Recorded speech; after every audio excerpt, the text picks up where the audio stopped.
तो सबसे पहले पिछले साल एक पाठ का नाम था दो चरों में रैखिक समीकरण, और इस साल यहां पर एक शब्द और मिल जाएगा, दो चर, इनका मतलब होता है टू वेरिएबल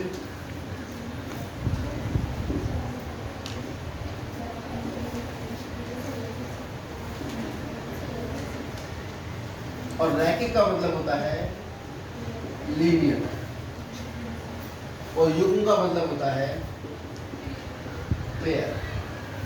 तो दो चर तो आप समझते हो, एक्स और वाई दो चर होंगे। रैखिक मतलब है जिसकी घात एक हो, घात एक वाले जितने भी बहुपद हैं वो सब रैखिक बहुपद कहलाते हैं। और युग्म का मतलब दो होने चाहिए, तो इसका नाम है linear equation in two variable. ये पिछले साल नाम था और इस साल हो गया linear equation in two variable. Two linear या टू की जगह लिख दो pair, pair of linear equations in two. ये तो नाम हो गया चैप्टर का, क्लियर हो गया होगा। दो चरों में रैखिक समीकरण युग्म। अगर युग्म को हटा दें तो पिछले साल दो चरों में रैखिक समीकरण ये पढ़ लिया।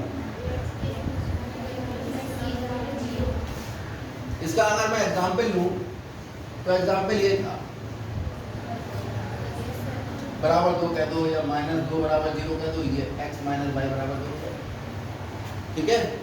इसमें x और y तो है चर, चर कौन कौन है इसमें, x और a, b तथा c, ये अचर राशि। सबसे पहले तो आपको ये पता होना चाहिए कि पहली बात तो स्टैंडर्ड समीकरण क्या है, ax plus by plus c बराबर 0। ये थी पिछली क्लास की बात, इस क्लास में अभी कुछ नहीं पढ़ाया।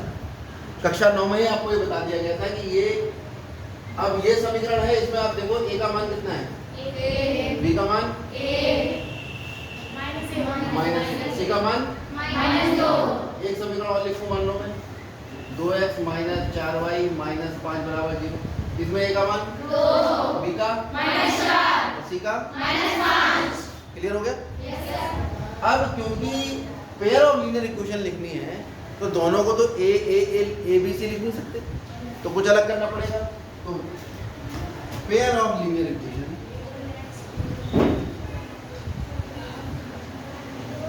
वो हो जाएगा a1x b1y प्लस c1। क्योंकि दो समीकरण लिखनी है, x y चर दोनों में होंगे लेकिन जो अचर हैं वो सब अलग होंगे। a2x प्लस ये पहली समीकरण, a1 b1 c1 का मतलब है कि कुछ होगा 4 5 6, और b1 a2 b2 c2 का मतलब इनका मान भी कुछ भी हो सकता है, ठीक है। ये दो समीकरण हैं जिन्हें हम कहते हैं दो चरों में। दो चर कौन कौन है, रैखिक। रैखिक क्यों कह रहे हैं इसको, दोनों की घात एक x और y, ठीक है। अगर इसकी घात दो लगा दो तो रैखिक होगी, तो रैखिक होगी नहीं होगी, केवल चर की घात से फर्क पड़ता है, अचर की घात से कोई फर्क नहीं, क्योंकि अचर तो अचर है ना, घात दो लगा दो तब भी तो अचर है। रैखिक समीकरण और युग्म, भाई इन युग्मों का करें क्या। तो सबसे पहले हम देखते हैं कि हमारे पास अगर एक रैखिक समीकरण होती है तो उसके कितने हल होते हैं। आपको ये भी पता होना चाहिए वो हल निकलते कैसे, क्योंकि इस साल जो पढ़ाई होगी वो पिछले साल से आगे होती है। मान लो एक समीकरण ले लिया मैंने exam, 2x minus Y plus 3 बराबर 0। इसके मुझे हल याद करने हैं।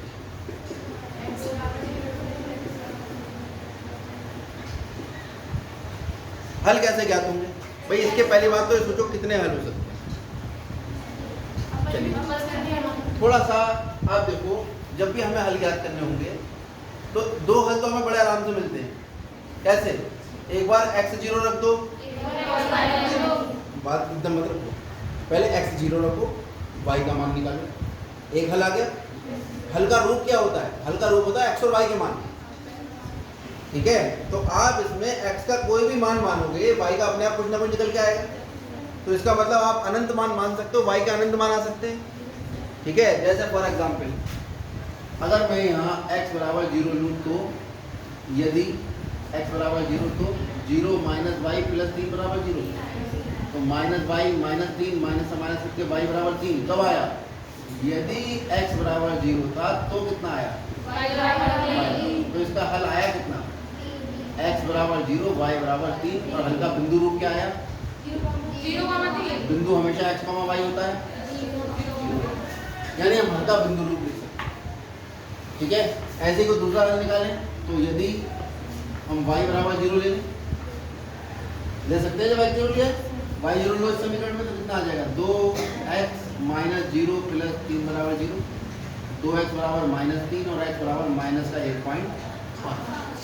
तो हल क्या आया समीकरण का? समीकरण का हल आया x बराबर माइनस का 1.5 और y बराबर 0 और बिंदु रूप क्या है उसका?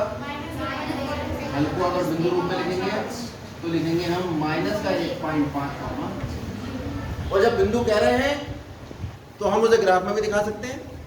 चलो दिखाते हैं।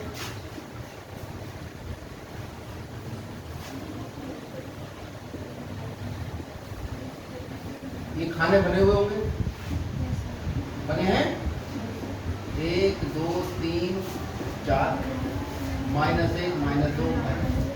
ऐसे अगर एक हल और निकालें तो ऐसा कोई भी मान मान के बताओ क्या माने? यदि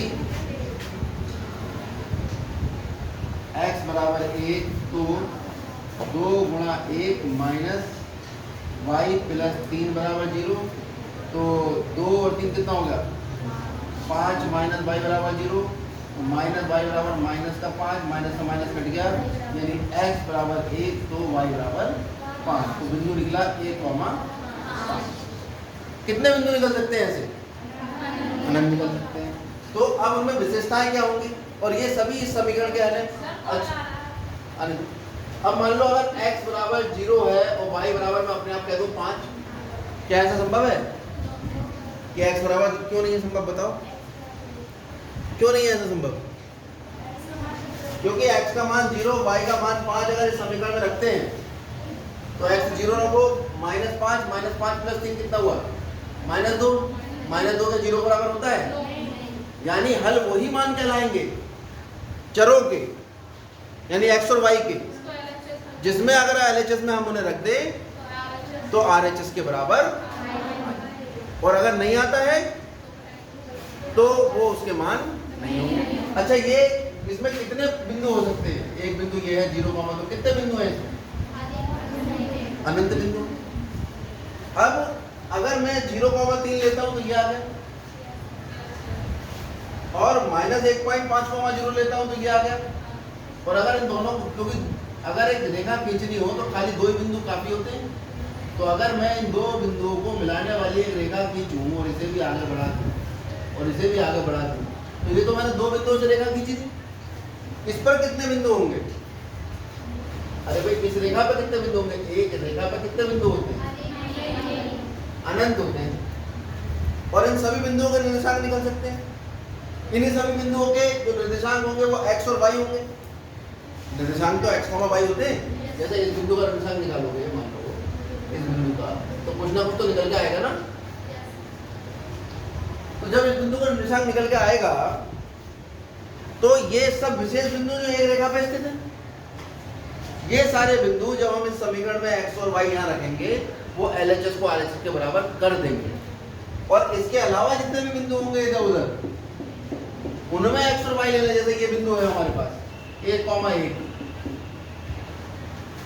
इस रेखा पे स्थित नहीं है, आप रखो 1 और 1, 2 में से 1 है 3, 2 में से 1 है 1 और 3 5, 0 के बराबर नहीं। यानी LHS RHS के बराबर तभी होगा जब आप इस रेखा पे स्थित बिंदु लोगे। या मैं अगर उल्टा चलूं कि इसके हल जो आएंगे उन हलों को अगर मैं किसी ग्राफ में लगाऊं और उन्हें खींच दूं, मिला दूं, तो वो सब एक रेखा पर आएंगे। इसका मतलब हुआ क्या कि ये रेखा टेढ़ी मेढ़ी नहीं होगी, हमारा पेन थोड़ा सा हिल गया है बनाते, ये बिल्कुल सीधी होगी। इसका मतलब ये हुआ कि किसी भी, ये क्या है, ये रेखा किस रूप में है, ये बीजगणित के रूप में है। और हमने इसके हल निकाले, बिंदु निकाले, हल बिंदु निकाले, उन हल बिंदुओं को ग्राफ में लगाया और जब उन्हें मिलाया तो हमने उनमें विशेषता देखी कि किसी एक रेखा के, यानी एक बीजगणितीय समीकरण के जितने हल थे वो एक ही रेखा पर स्थित होते थे। इसका मतलब हमने इस बीजगणितीय रूप को किसमें बदल दिया, ग्राफ में।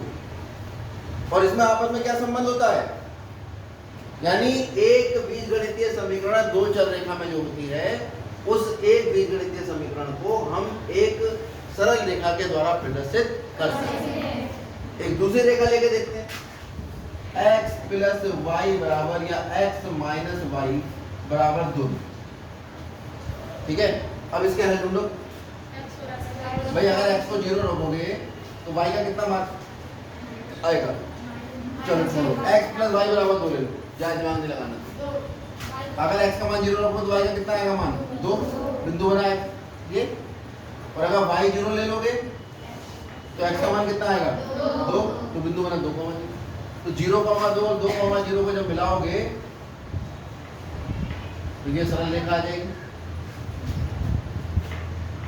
इस रेखा पर हम देख रहे हैं ये बिंदु आ रहा है 1,1 आ रहा है नहीं, ये x 1 है और y ये तो मैंने नहीं बनाया था, मैंने तो खाली ये दो बिंदु लिए थे जो इसके हल थे। इसके हल निकालने का एक तरीका और भी होता है, आप y का मान x के पदों में निकाल दो, y बराबर 2 माइनस x, नीचे डिब्बा बना दो इसके, ऐसे करा करेंगे हम। जब y का मान x के पदों में दिया है तो एक बार x को 0 रखो, x को 0 रखोगे तो कितना आ गया इसका मान, x को 0 रखने पर y का, और y को 0 रखोगे तो ये 0 हो गया, x इधर आ जाएगा, x बराबर 2। और निकालने x का मान 1 रखो, 2 में से 1 गया, कितना बचा, और निकालने x का मान 3 रखो, 3 में से 1 गया, कितना बचा, y का मान 3। और हमारा x का मान अगर 3 रखते हैं तो y का कितना मान आएगा, 2 में से 3 गया, कितना आएगा। क्लियर हो रही बात, यानी x बराबर 3 पर अब देखो नीचे ये 3 है, ये आ रहा है, तो ये बिंदु आ रहा है, ये -1 था तभी तो आया 3, इसे और पीछे खींचोगे ग्राफ में तो साफ साफ दिख रहा होगा, ये बिंदु आएगा, ये आ गया 4, -2, x अक्ष पे x और फिर नीचे की तरफ चलते हैं तो y होता है। ये बात समझ में आ रही है। तो हमने क्या देख रहे हैं हम देख रहे हैं कि एक बीजगणितीय रेखा को ग्राफीय रूप में बदला, दूसरी बीजगणितीय रेखा को ग्राफीय रूप में बदला। इसके भी अनंत हल थे, लेकिन जब दोनों ने एक दूसरे को काटा तो एक बिंदु पे काटा, और ये बिंदु ऐसा है जो इस रेखा पे भी स्थित है, यानी इसका भी हल है, और इस रेखा पे स्थित है, यानी इसका भी हल है, यानी दोनों का जो प्रतिच्छेद बिंदु आया वो दोनों समीकरणों का, और अगर वो दोनों समीकरणों का हल है तो यही तो हमें ज्ञात करना था कि दो चरों में रैखिक समीकरण u का हल, यही हमें ज्ञात करना है हमारे सवाल। तो ग्राफीय रूप में दो चरों में रैखिक समीकरण का हल कैसे निकलेगा, पहले एक समीकरण का ग्राफ बनाओ, दूसरे समीकरण का ग्राफ बनाओ, जहां दोनों एक दूसरे को काटेंगे, ग्राफ से देख लो। अब बताओ क्या बोर्ड से निकल सकता है, बोर्ड से यहाँ से क्या मैं इसका निशान निकाल सकता हूँ, नहीं निकाल सकता। ग्राफ पेपर में बिल्कुल साफ साफ दे रखा होगा, ठीक है।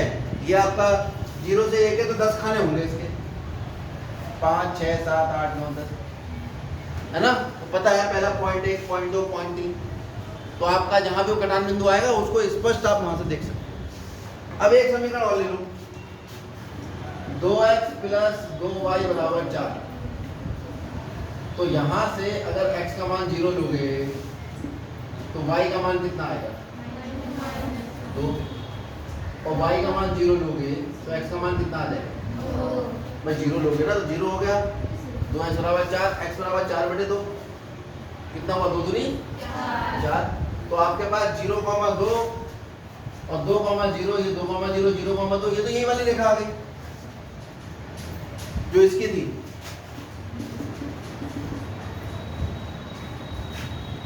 और जब हमने इन दोनों के हल देखे वो भी एक समान आ रहे थे, और जब ग्राफ बनाया वो भी एक ही आ रहा था। ठीक है, इस स्थिति में ये दोनों रेखाएं एक दूसरे को कितने बिंदुओं पे काट रही हैं? अनंत बिंदुओं पे।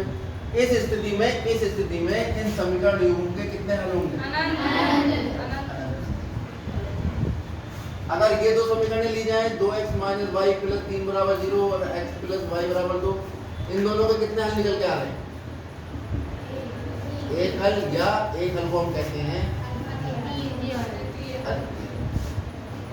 या केवल बचने का। और ये स्थितियां जिनमें दो समीकरणों को जो हम ग्राफीय रूप में बदलते हैं और वो समीकरणें ग्राफीय रूप में एक दूसरे को काटती हैं, तो ऐसे सिस्टम को संगत कहा जाता है। निकाय कैसा हुआ ये? संगत निकाय। और किसको भी कहा जाएगा? संगत। क्यों कह रहे हैं संगत निकाय? क्योंकि ये ग्राफ एक दूसरे को काटे। अब मान लो एक समीकरण में ये ले लो x + y = 4। ठीक है, अगर इसका मैं बिंदु निकालूं तो x 0 रखो जरा, y 4 आ गया, y 0 रखो, x 4 आ गया। 4,0 और 0,4 अगर इनको मिलाया जाए तो हम देख रहे हैं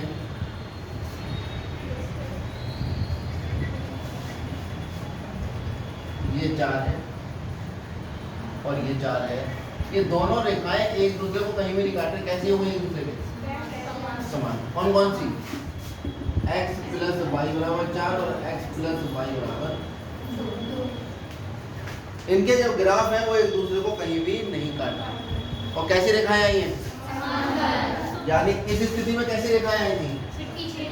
प्रतिच्छेदी रेखाएं आई थी। इस स्थिति में कैसी रेखाएं आई?